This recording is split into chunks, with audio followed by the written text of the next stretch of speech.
নির্বাচনের মৌসুম শুরু হয়ে গিয়েছে, নির্বাচনের সময়সীমা ঘোষণা হয়ে গেছে, নির্বাচনের তফসিল ডিসেম্বরের প্রথমার্ধে ঘোষিত হবে ইনশাআল্লাহ। এখন আপনারা প্রতি ঘরে ঘরে যাবেন, ধানের শীষের পক্ষে সালাম দিবেন। কেউ কেউ বক্তৃতা দিয়েছে এখানে আমার চাইতে বেশি জনপ্রিয় আমার বউ, তাহলে আমার নির্বাচন করার দরকার নাই, যে জিতবে তাকে নির্বাচন করতে হবে ইনশাআল্লাহ।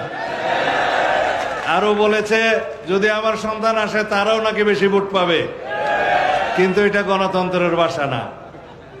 গণতন্ত্রের ভাষা হচ্ছে মানুষ যাকে পছন্দ করবে প্রার্থী হিসাবে সে নির্বাচন করবে, মানুষ যাকে পছন্দ করে ভোট দিবে সে নির্বাচিত হবে।